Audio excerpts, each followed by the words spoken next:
This is the Detroit Sports Podcast Network.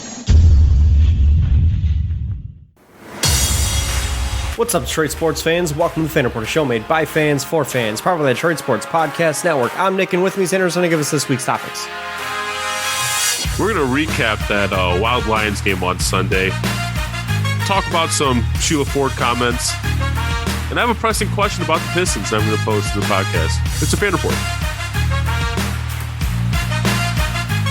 So I want to kick things off today, rapping a little bit about the Lions game this past weekend up against the Rams, the Matthew Stafford. Let's please get that out of the way. Their first meeting against Matthew Stafford. Probably, I mean, it potentially could be the only one they ever have.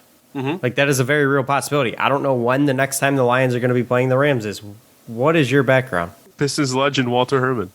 In a Bobcats jersey. Haven't seen one of those in a minute. It was a better picture than anything I could get in a Pistons jersey. Let me ask you this. Would the Bobcats jerseys constitute as throwbacks for the Charlotte Hornets? You know, or is it still too recent history? I think so. Personally, I think so. But I don't know if other Charlotte residents would think so. You say other Charlotte residents as if you were a Charlotte resident. Okay, I don't know if actual Charlotte residents would think so. Okay, that's fair. What were we talking about? Oh yeah, yes. I don't know. It was between that Walter Herman picture and I had a different one that I thought was even funnier. But then I don't know if you would know it was Walter Herman if I used the second picture. Is there one of the man dunking? Oh wait, there probably are none. There is one actually, but really? You can't really see his face. You can just see the locks flowing. Here, I'm a real quick, and I'll explain what the picture is to the people listening. But I'm gonna throw on the one I really wanted to use in a second here. So this is Walter Herman, basically like doing Abercrombie modeling. It's like a black and white picture. He's shirtless. He's got his hair braided. Nick, which one should I stare out for the rest of the show? Neither. Let me have the one of him dunking. Let me see that one. I'll pull that up later. Let's continue the show now. You've already delayed it too much on my Walter Herman. So this potentially did you answer when I asked, like, I don't know when the next time the Pistons are playing the Rams? The Pistons? Yeah, or not the Pistons, the Lions. I mean, it's not a yearly thing, so I doubt it's going to be for at least another 2-3 years, unless the NFL makes this a yearly out of conference or out of division game. The way that the NFL works with their scheduling is you play another division. Yeah, but then there's also a couple random games thrown in. Usually, there are, but usually when you're playing, you're locked into another division. Like this year, I'm pretty sure it's are they playing the NFC West, or is this the year? No, they must be playing the AFC North because they've got the Steelers, Bengals, and Ravens on their schedule. So the Rams are just a random game thrown in. Correct. That's what I'm saying. Maybe like they keep doing that every year. That's a possibility. I'd be pretty surprised, but I mean, I wouldn't hate the idea. It would give the Lions a chance to have Matthew Stafford come back home. Like, I'll be honest with you, I would be disappointed if the NFL never scheduled a game with the Rams versus the Lions. Nice. Now we got the picture of Walter dunking. Nice. I would be disappointed if the NFL never scheduled a game with the Rams versus the Lions with the Lions at home at Ford Field.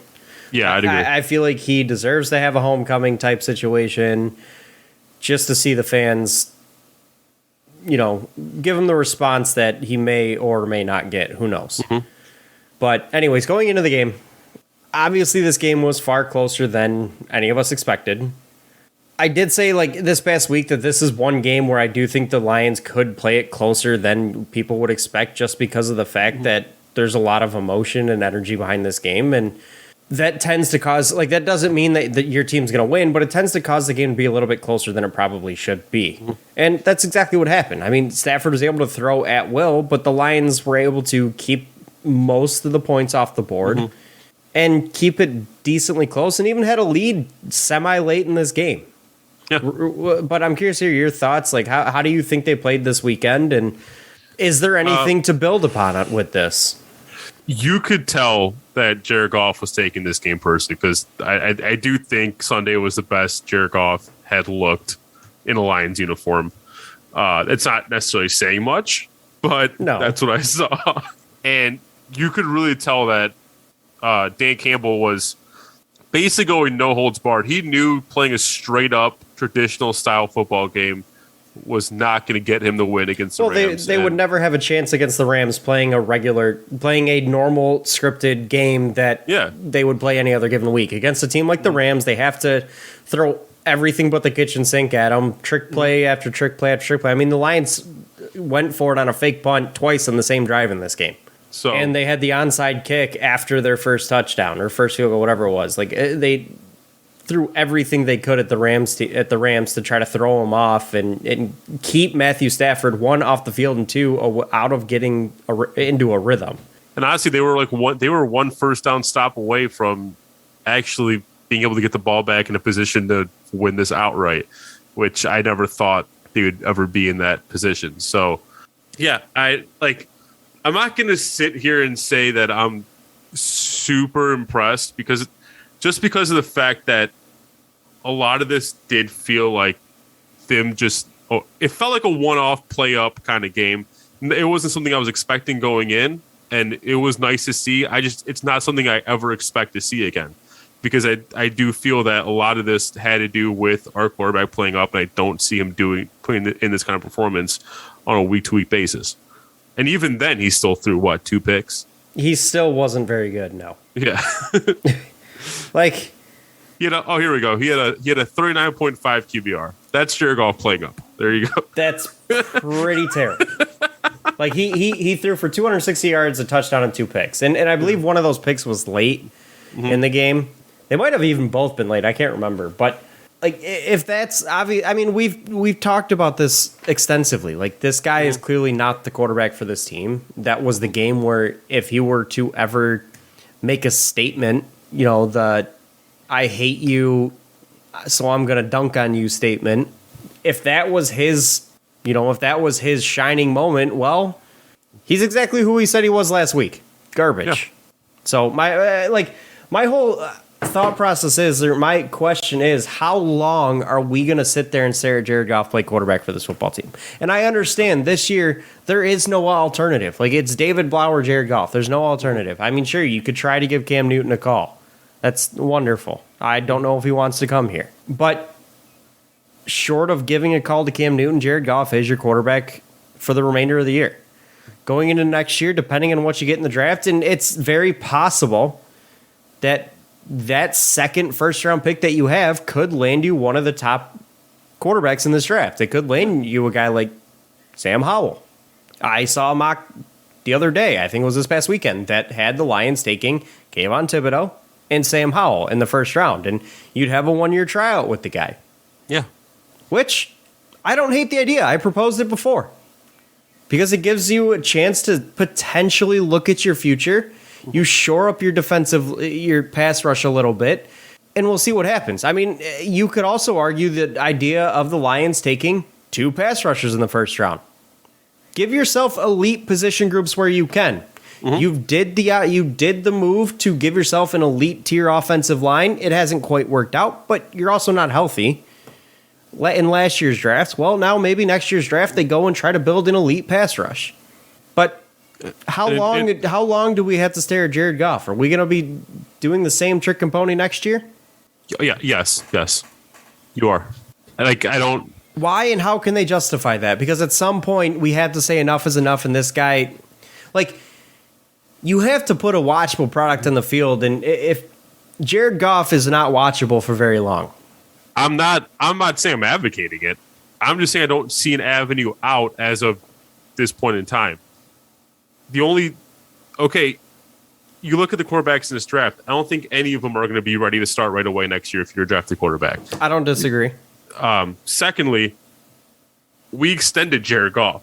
So that money's on the books. It is, and you are stuck. So you're going to be hard pressed to get the front office to just kind of burn that money, let it go down the drain. I mean, but in my opinion, just do what Pistons did with Blake Griffin. Just cut ties. Just buy it out. Just admit you messed it up. So I'm not going to propose that the Lions buy out Jared Goff. I'm not going to do that because it's like 30 some odd million in dead cap. It's not a good dead cat number. What I would So propose what, the you just Lions keep him on do, the roster and don't play him? Yeah. Or trade him? Who's going to trade? Like, because no one's going to trade for him. no one's going to trade for him. Keep him on the roster. Don't play him. Let him try to be a bit of a mentor because he, as a veteran quarterback, he can bring some insight to a young quarterback out there. Even if the quarterback you get in the first round of this draft isn't ready, play him anyways. Most expensive backup quarterback you've ever had in your life. The Seahawks paid Matt Flynn, what, $55 million to sit behind Russell Wilson. It's been done. Yeah. So, I mean, sure, it may ruin the quarterback you bring in the rookie, but it at least gives the Lions an opportunity to take a look at something, to take a shot. Maybe you get lucky. That's why you have 2 first-round picks. You got 2 stabs at it. And you have it again the year after. You can take another stab at it. Because I firmly believe the quarterback that they're going to be looking for is in not this upcoming year's draft, but the following year. But maybe you take a shot at it. I don't know. But if the Lions are committed to Jared Goff through next year, then I think you do got to go double pass rush. Generate something there. Maybe you go pass rush and then something in the secondary because you're clearly abysmal there also. Yeah. Now, on a good note, I did like what I saw out of our run defense. I mean, the Rams couldn't get anything going on the ground. I mean, it's not like Darrell Henderson is a superstar. He's been having a really good season, a very good season. So he has, but I don't know. Darrell Henderson does not scare me. Like, I don't go into a game saying, "Oh, we got to stop Darrell Henderson." Oh no, yeah, no one says, "Yeah, you got to go stop Darrell Henderson," but you held him to, I think, the lowest yardage he's had all year. So yes, by 8 yards. He had 13 for 53 in week 1. He had 15 for 45 this past week. I mean, he hasn't eclipsed 100 yards. He's only had 2 games above 4.1 yards a carry. Like, he's not exactly been lighting the world on fire. He's been okay. He's had 2 very solid games. Sure, he had a touchdown against the Giants, but he averaged 3.5 yards a carry. So, like, it's not like this guy is lighting the world on fire, making a name for himself. I'd bet you right now, next season, he won't be the starting running back of the Rams. yeah, it'll be Cam Akers. Exactly. That tells you this guy ain't exactly lighting the world on fire. It was going to be Cam Akers this year. I know. It's probably going to be Cam Akers in the playoffs. If Darrell Henderson were to have come out this season and put up great numbers, ran for 1,200 yards, I'd bet you he'd be the starter next year, day one. Well, here's the thing with Darrell Henderson is the front office actually, like, it had come out that they weren't exactly fans of him and they were looking for a replacement when Cam Akers went down. No, I know. But Darrell Henderson at least played well enough to retain the job for the time being. They did try to go get a replacement for him. They traded for Sony Michel.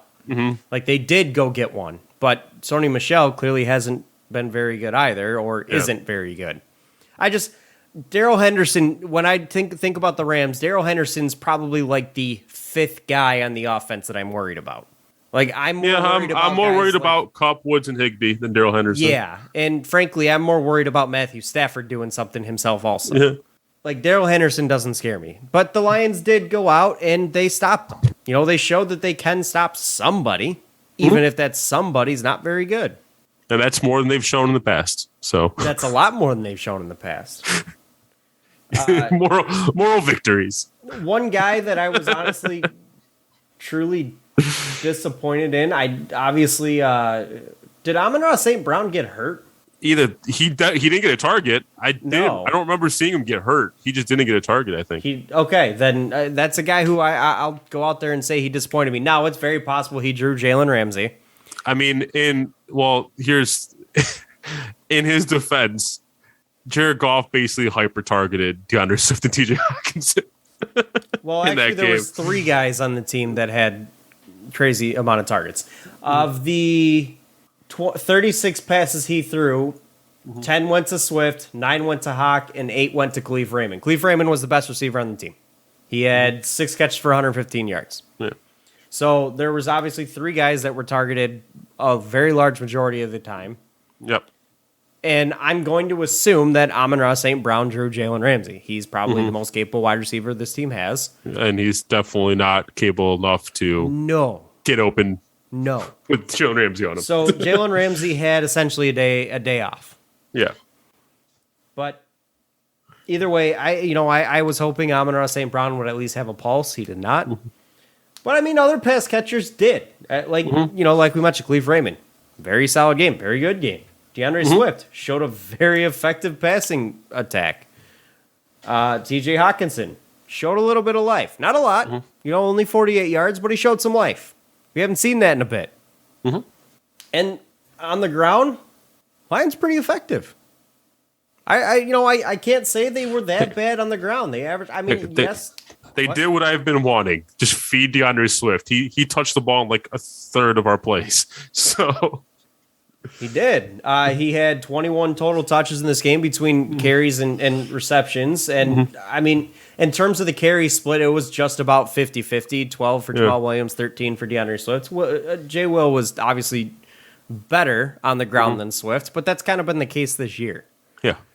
So, but I mean, I'm not at all disappointed with the way the Lions ran the ball in this game. They seemed effective, just effective enough. And yeah, they had the fake punt that went for 28 yards, but they still had over, I think 105 yards between the top two backs. So nothing to be disappointed about there against a really good Rams defense. This is the least annoyed I've been after a Lions game.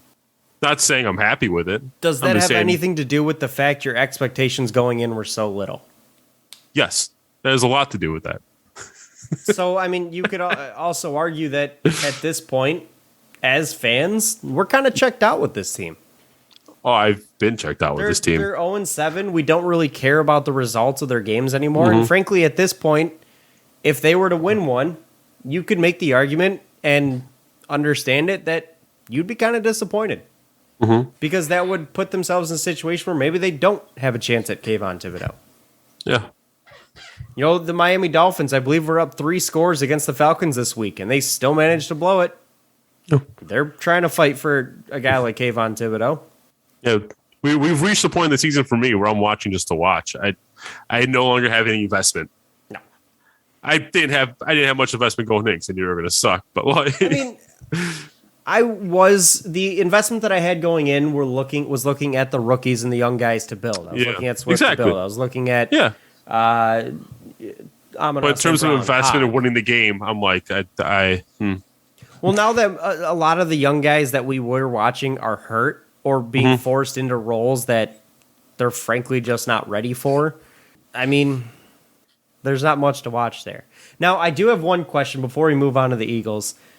With the news that Taylor Decker very possibly could be out for the year, obviously Penei Sewell had a great first 3 weeks, fell off the next 2 to 3 or 2 or so, but has kind of made a comeback a little bit and settled. He's not quite playing as well as he was the first few weeks, but he's playing solidly at left tackle.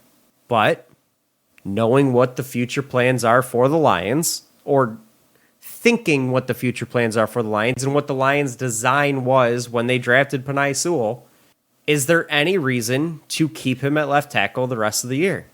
If your future plan is to play Taylor Decker as your left tackle and Penei Sewell as your right tackle moving forward for years to come, what is the reason to play Penei Sewell at left tackle moving forward? The only way is if you plan on moving on from Taylor Decker, but ideally you want to get Penei Sewell some reps at right tackle, so once Taylor comes back, Penei Sewell is ready. Well, that's my argument as well. If the Lions, but do you have who we put in at left tackle if Penei Sewell move back to right? I don't care if it's a trash can. We're asking a guy who very clearly struggled at the position and is trying to learn a position to essentially start over next year if Taylor Decker is your left tackle. Penei Sewell would be as to essentially start over from day one. Start over from point A. Like, this guy doesn't have any experience at right tackle in a regular season football game. So how can we make the argument that if this is our plan moving forward, where Sewell is your right tackle of the future, how can you make the argument that to keep him at left tackle moving forward for the rest of the year? Like, it just doesn't make sense. Oh, you want to get him NFL experience? Sure, that is valuable. But do it at the position you're going to have him playing for years to come, because he's clearly still got to learn it. Yeah. And I, like I said, I don't care who's playing left tackle. It does not matter to me. This team is no good anyways. They're not going to win. So who cares? Try it out. Sure, you don't want to get Jared Goff killed, but Still, you got to But give Sewell. You got to give Sewell a shot at right tackle to let him learn and grow at that position. If that is your plan for the future, because he will have gained almost nothing from playing left tackle and then moving over to right in his rookie year. Nothing, because it's a completely different position, and he proved that to you in the preseason. You got to build for. You got to set yourself up for the future. Like right now, you can't wait till the future's here to just throw a guy like Penei Sewell back into right tackle and then have him struggle. Let him get through the growing pains while the pressure isn't on. 100% agree. And frankly, if the Lions weren't going to do that, like, it would be a very Lion-esque move. First off, like that, like it would just be so Lion-esque that it just doesn't even surprise me that they would essentially just waste a guy's rookie year. But I mean, that would seriously make me question the regime we have here, because I'd have to ask, what in the hell are we doing here? Because especially if he comes out and struggles next year at right tackle. But the argument could also be maybe the Lions are looking at keeping Sewell at left tackle. That's a definite possibility, and one that'd be interesting, and it make me wonder what we're doing with Decker. Probably a trade, because I don't think he's going to want to move to the right side at this point in his career. No. But keeping Sewell on the left side is something that I have advocated for the Lions to do, and I'm going to still stand by that at this point.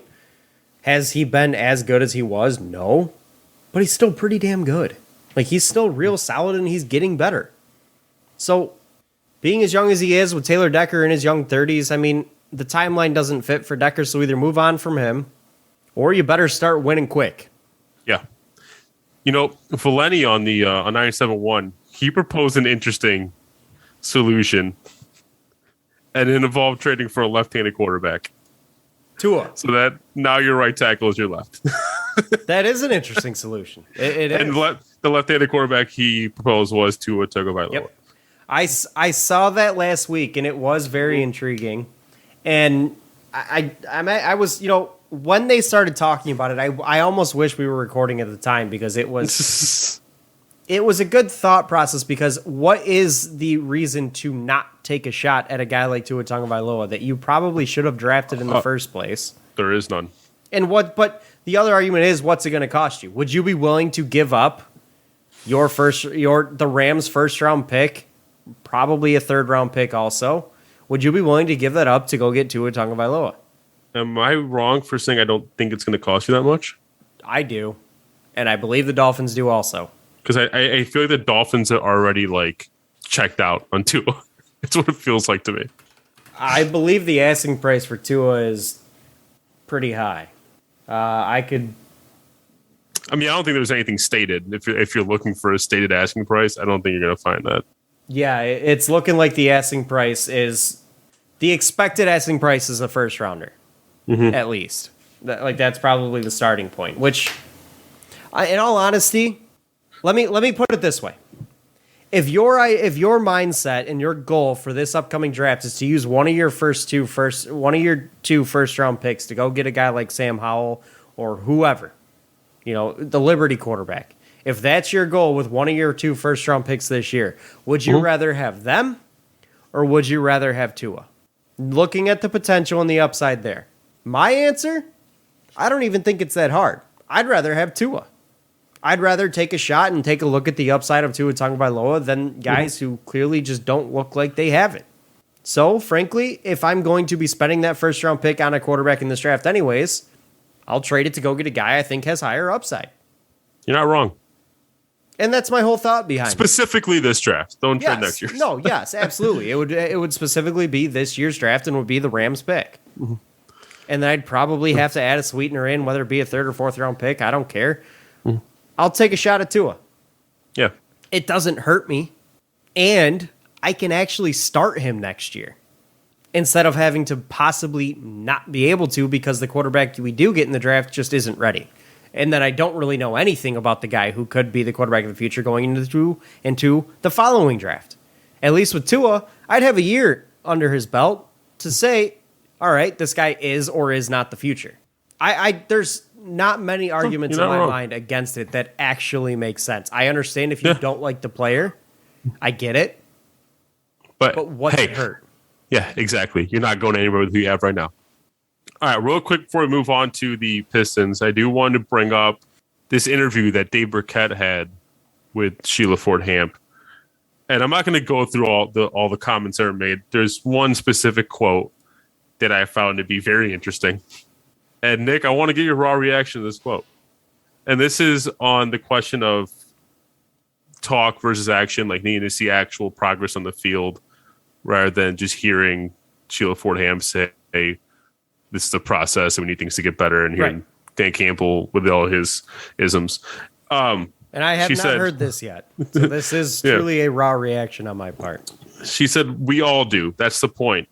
And that's really what we're working for. So hopefully, and we will, and I think we all know it's a process. It's not going to happen overnight.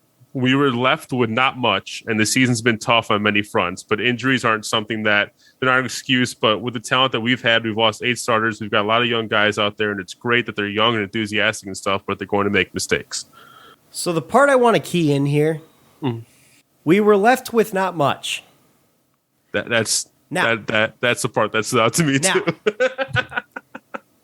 Were you not the person that allowed the guys who left you not much to stay on an extra year, who chose to pass on a quarterback who was the rookie of the year, and oh, by the way, looks like an absolute superstar in Justin Herbert?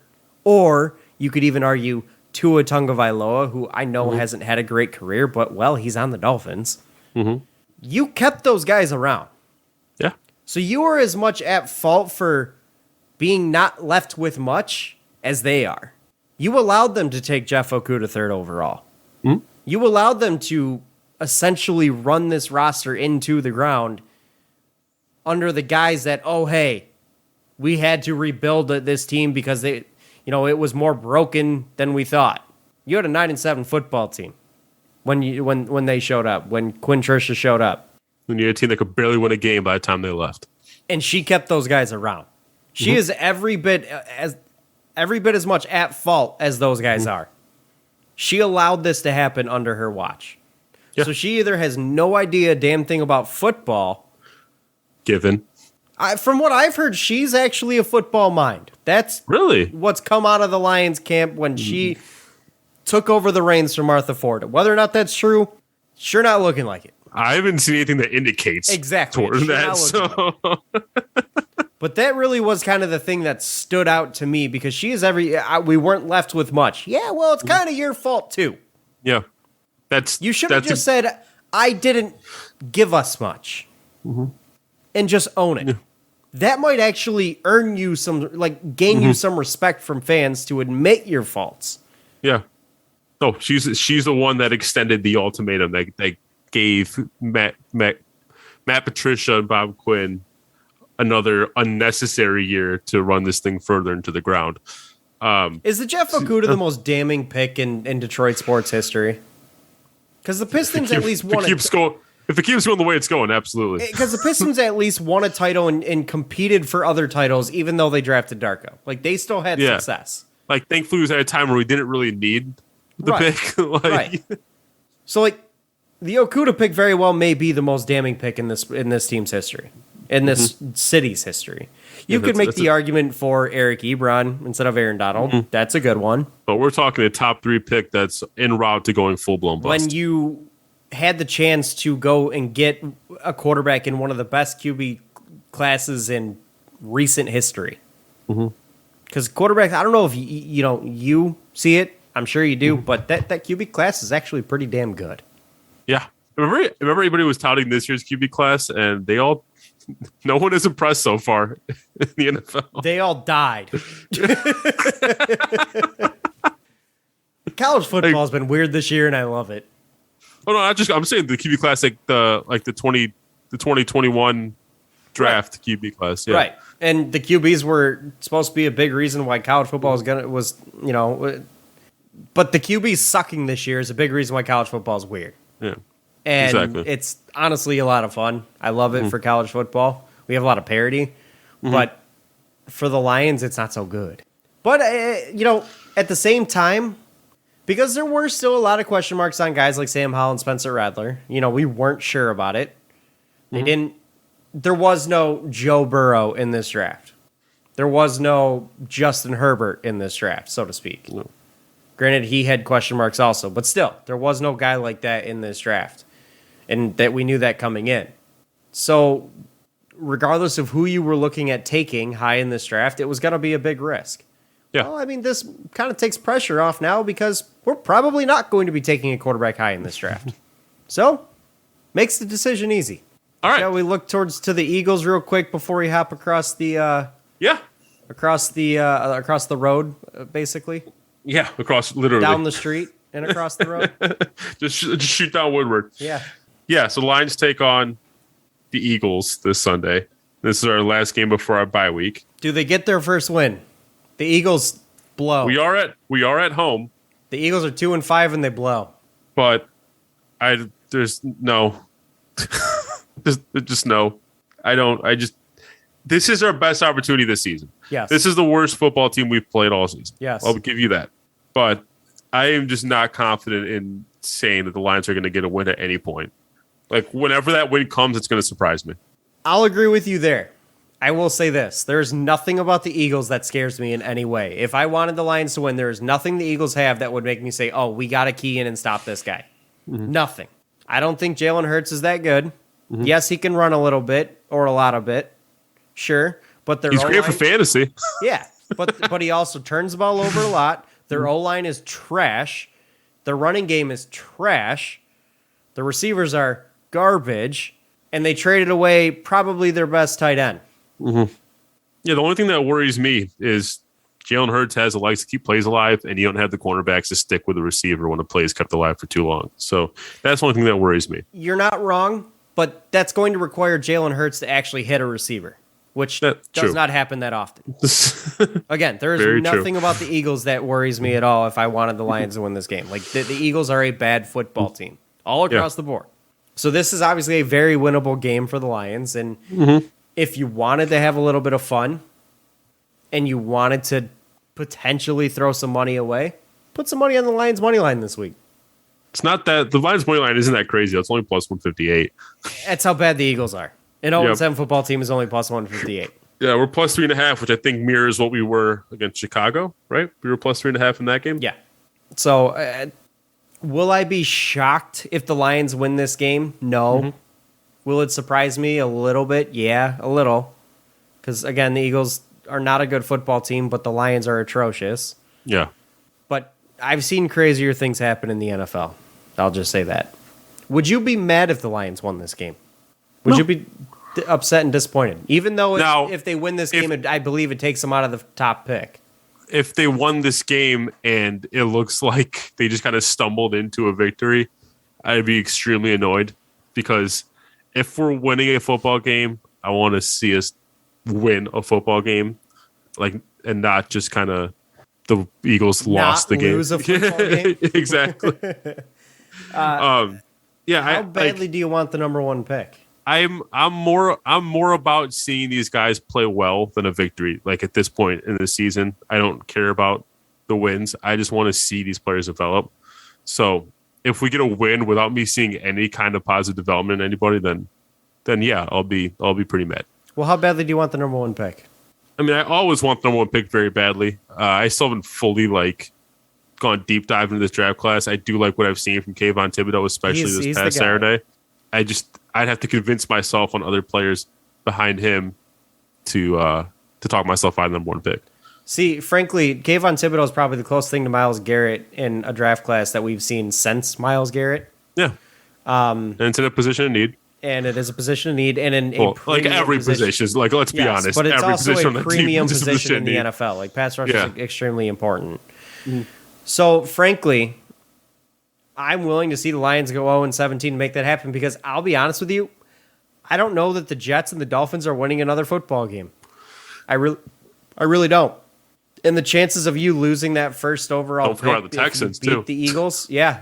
And the chance of you losing that first overall pick if you beat the Eagles is pretty high. So I'd rather see the Lions lose. I want Thibodeau in a Lions uniform, and Even if it means going 0-17. First team to do it. We were the first to go 0-16. What the hell? Let's be the first to go 0-17. Let's hang a banner up in Ford Field. No one loses the way we lose. That's you're goddamn right. Goddamn right. All right, let's move it over to some hoops. So the Pistons have played 3 games this season so far. They played 2 against Chicago, 1 against Atlanta, 0-3. They looked halfway decent in the first game against Chicago, not so much in the second game. The one thing I was going to say they could hang their hat on was their defense, because Chicago's been scoring like 120 points a game outside of the 2 games that they played against you, and you held below 100 both games. So I was like, oh, so we're off to a nice start defensively. But then the Hawks came out and dropped the bomb on you. Yep, exactly. So, but I'll be honest though, a lot of that was due to turnovers in that Hawks game. I saw a lot of really dumb mistakes that led to just free point. Like, it wasn't like the turnover where you have time to get back on defense. It was like the turnovers are a result. The turnovers were bad and they turned into points. I mean, the Lions didn't exactly turn the ball over a ton in that game because they only had 14 turnovers to the Hawks 13. Like, they didn't have a ton of turnovers, but the turnovers they did have were costly. Yes. And the Hawks are a team where they'll make you pay. They've got a lot of talent on that roster. They're an exciting young team. I mean, they're going to make you pay if you make a mistake, and that's exactly what they did. I mean, one thing that is worrying me a little bit about this team, and like you said, the defense is almost as advertised right now. Like, I expected them to be a gritty, solid defending team, somewhere middle of the road, and that's what I expect them to be. But the thing that is worrying me a little bit is the inability for the offense to get going in any way. Yeah. And I understand they don't have Cade. The shots are not falling. It doesn't help that Frank Jackson's off, our one surefire guy. Right. I mean, Frank Jackson's been absolutely atrocious to start the year. Absolutely atrocious. And like I said, I understand Cade's not here yet, but this is still virtually the same team as you had last year. And their offense looked better last year. So I know it's probably just the shots not falling, and you got a little bit of rust to shake off, and guys like Frank Jackson will get it going, at least you hope. I mean, I'll be honest, I can't even sit here and tell you he will get it going, because we have literally just a splash in the pan one year that showed he can shoot. Yeah. Here's the thing with me. Like, I really liked what I've seen from Kelly Olynyk offensively. I've loved what I've seen from Sadiq offensively. Josh Jackson has even looked a lot better offensively. And that was one thing we said we were looking forward to seeing this year, was his improvement offensively. Yeah.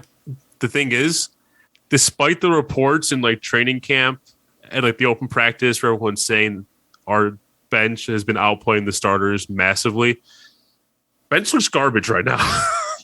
I mean, Josh Jackson had a really bad game against the Bulls when they played in Chicago, but other than that, I mean, he has looked pretty good. He was very good against the Hawks. It feels like nothing happens when we get that second unit out there. Like, the bench against the Hawks was probably the worst thing I've ever seen. Trey Lyles, who doesn't even want to be here, led the bench with 8 points, and he doubled the next guy. Like, let me just say that again. He doubled the scoring output of the next guy on the bench with 8 points. Frank Jackson had 4. Yeah. You had a combined 7 with everybody else on the bench. No, you just look at the plus minuses, right? Like, Josh Jackson was a -2 on the game. Olynyk, Beef Stew, Killian Hayes was a -6, Sadiq -9. Then you get to our first stars off the bench. You have Corey Joseph -17, Frank Jackson -21. Luka Garza played a full 12 minutes. He was a -22. Like, how do you get a -22 in 13 minutes of work? That's amazing. That's the defensive liability that I was worried about with Luka. Yes, like, absolutely. They couldn't just attack him on the offensive side of the ball. So the other thing that I got it, and I know we've harped on it a lot, but I gotta say it, that something that is worrying me to start the year that I was hoping to see an improvement on. Killian Hayes can't shoot, man. Like, he can't shoot. His first 2 games, what really worried me is how hesitant he looked. Like, he would pass up open shots. Like, these 2 would come up and set a pick and you just wouldn't take it. Like, he looked scared out there. Now, In the Hawks game, he played one good quarter of basketball, and I was actually really impressed with the one good quarter where he finally started looking aggressive, and he actually started hitting his shots. He started attacking the rim, and then he barely saw the floor after that, and he didn't even see the floor like the entire fourth quarter, I believe. Well, I mean, at that point, the game was over. He did play 27 minutes in this game. Yeah, no, he did. He did. Is a decent amount. I told you from the beginning of the season, I feel like the guy I'm going to hate most is Corey Joseph because it means less Cade and Killian minutes, and that was happening in the fourth quarter. I'm like, Why is Kojo in? Killian's finally starting to do something good. Let him keep going. It's probably a mental thing where you just want to give a guy a break. He hasn't been good to start the year. Even though he had the one good quarter, he still shot 4 of 11. Yeah, like that's terrible, and he didn't turn the ball over at all, which is shocking, but. He actually should have had at least double that assist amount. He was actually setting his teammates up really well. They just couldn't hit the shots. Which is fair. The starters, honestly, outside of Killian, shot pretty well. Yeah. Sadiq, 8 of 16, 50%. Kelly Olynyk, I've been loving what I'm 15. seeing from Sadiq. I've been loving Isaiah Stewart, 6 of 9. Josh Jackson, 7 of 12. Like, not a single member outside of Killian Hayes on the starting unit was below 50% shooting. Yeah. So Killian really should have had more, like... The fact that he didn't get more assists does kind of bother me. Mm-hmm. It just so happens that the times he was getting his teammates the ball, those were the off shots that they missed. Mm-hmm. But the starting unit shot well, played well. The bench was atrocious. Mm-hmm. Yeah, atrocious. Now, here's my pressing question, and this might trigger some Pistons fans, and that's not my intention, but I might be coming off as hating. That's also not my intention. I just genuinely want to see this guy succeed. Do you think Killian Hayes would benefit from a G League stint? I'm not going to say yes right now. I'm going to wait a bit because I don't think going to because I in my opinion, he's got two problems. One, I think he's got a bit of a confidence issue. That's what I think his biggest problem is right now is confidence. But two, I think part of that confidence issue is caused by his second problem, which is his struggles shooting the ball. Yeah. And I don't think a G League stint is really going to change that. Because if you can't shoot here, you're not going to be able to shoot in the G League, and no stint in the G League is going to be able to change that. I think with him staying and working with the coaching staff here, working with the shooting coaches up in the big leagues, and continuing to develop his game with full game speed and finding and picking and choosing his shots a little bit better, I think that will help his confidence issue. And that right there, like, I don't think the G League is going to be able to do that for him because he's not going to face the same caliber of defense in the G League. And it's going to reward bad habits almost. Yeah. Because he's going to be able to do things that he's in the G League that he's not going to be able to do in the NBA. And that's not going to improve his game. That's a very fair point. That's actually a point a lot of people make about the G League. It's that sometimes you can reward bad habits by sending people down there. The reason I say that is from something I noticed in this game, and they actually even called it out on the broadcast too, where it's like, again, like I said before, in his first two games, Killian was looking super hesitant. It was almost like he was refusing to shoot the ball. Even Josh Jackson had said after the Hawks game on Sunday that was one thing he was trying to get into Killian's head about was like, shoot, like if you have the shot, take it. Like, don't be afraid to take it. And that's eventually what came to fruition. But the way it happened was like he finally like decided at one point to try to attack the rim and drew a foul, and he hit the free throws. And George Blaha was on the broadcast saying, "This kid just needs to see the ball go in the hoop." I think this is a very good thing for him to have drawn that foul and get those free throws, because I think it's all he needed was see the ball go in the hoop. Very next play, Killian hits a three. Next play after that, Killian attacks a basket, hits a floater. So in my head, I'm like, so if we send him down to the G League for a couple games where he almost assuredly would find a few more open looks and see the ball go in the hoop, maybe that boosts his confidence. I like you said, I wouldn't want to reward any bad habits, but I'm also not exactly sure at this point in his contract if he's eligible to go down in the G League. That I have waivers. No idea. I don't know for sure. I don't know if he's waiver eligible or not. But regardless, I don't necessarily want to see him go down to the G League because I don't want to see him get rewarded with some bad habits. I do want to see the confidence improve, but him, like, part of the him being hesitant can be corrected and fixed with, maybe you stay after practice a half hour with two teammates and a coach, and you go, all right, let's go through the pick and roll and just break it down a little bit further.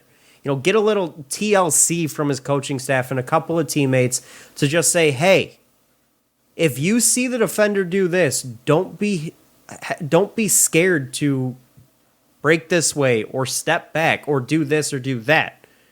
You have the ability to do it, have the confidence to do it. If he's able to see it in practice and understand that and have it really slowed down and broken down to him. And I know, like, I'm treating him like he's a kindergartner here or a fourth grade basketball player. But at the same time, some of these big time NBA players need to be reminded of that type of stuff. The game moves a little too quick at that level. Slow it down for him a little bit in practice. Let him see it easier.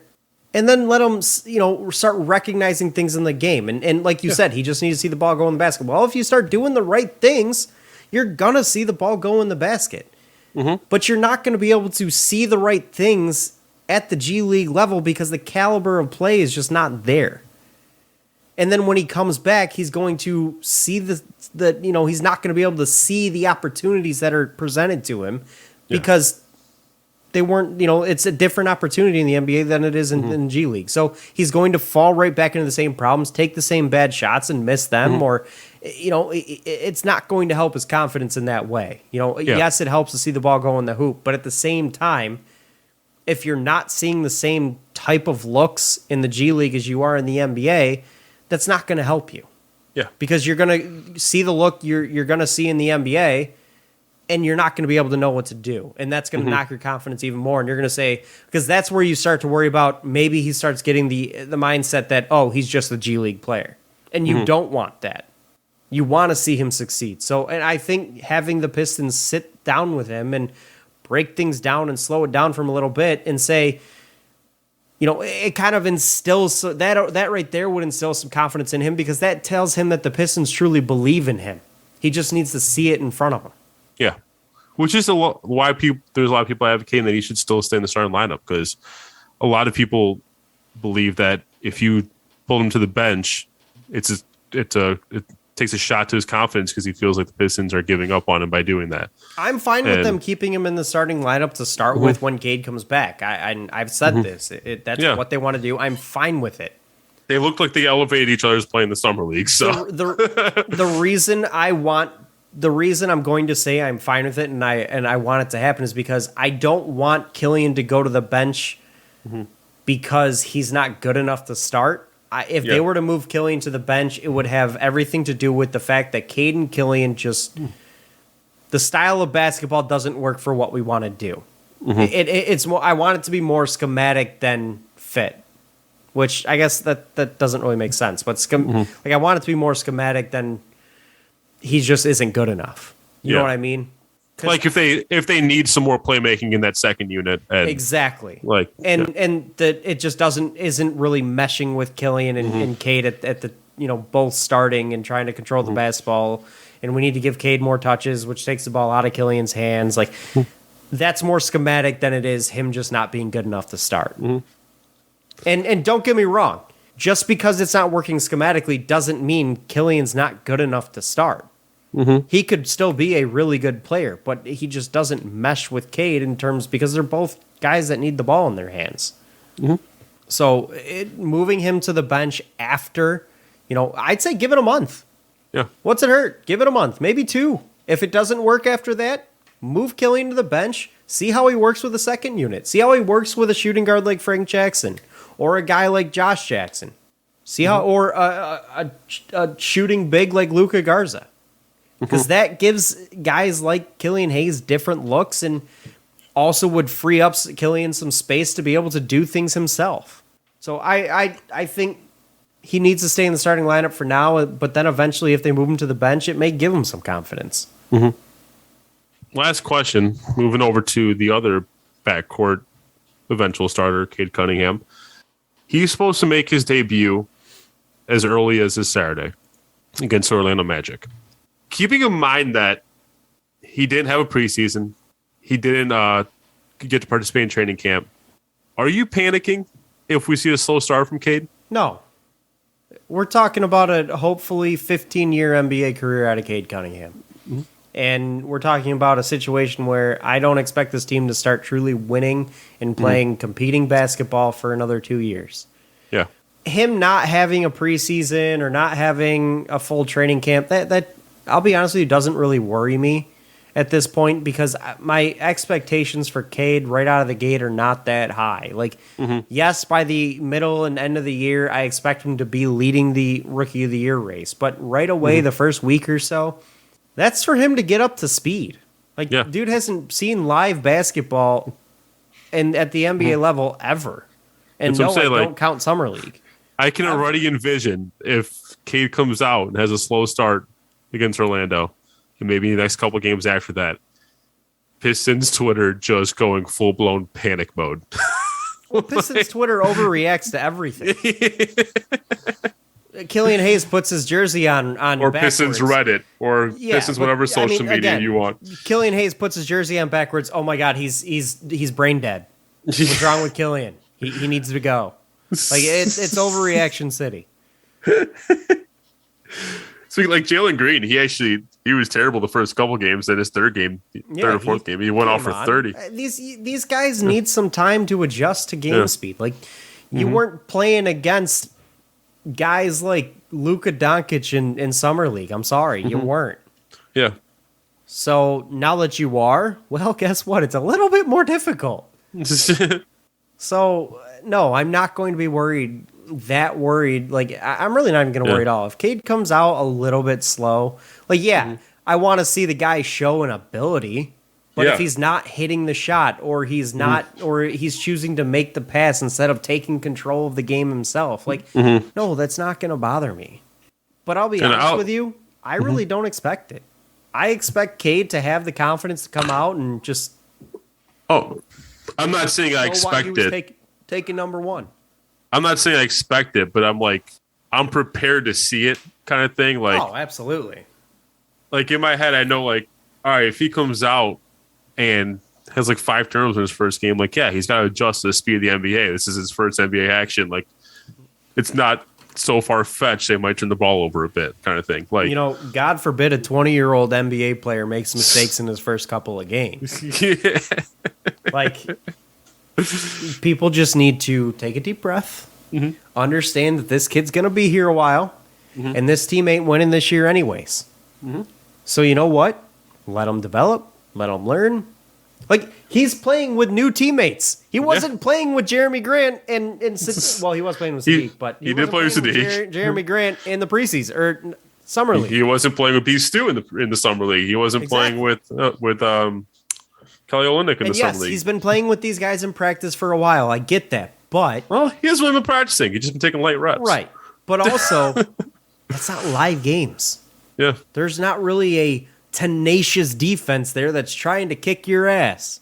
Yeah, exactly. No, now there is. So it's going to take a little bit of time for him to build some chemistry here, and that's okay. Just last question. Take a deep breath and relax.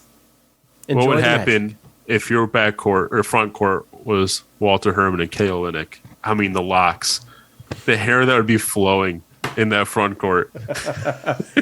It would also look like an uncoordinated mess, but that's a different story. The defense would just be them just posing. That's what it would be. You just see two guys like with their arms just like starfishing in the air. Oh man! But you know what? They'd probably have a dude following them around with a fan just to blow. That's exactly what it would be. Yep. That'd be the small forward's job. Is to just run back and forth, just blowing the fan. Follow them around and blow the fan. Yeah. That's all I got for today. Now, I do have one question for you. Ooh, you got something. I got something here. Is there a spot? Anytime. Is there a spot for? I was trying to figure out how to word it. Is there a spot for Saben Lee on this roster? As of right now, yes. I like Saben Lee more than I like Corey Joseph as our backup point guard.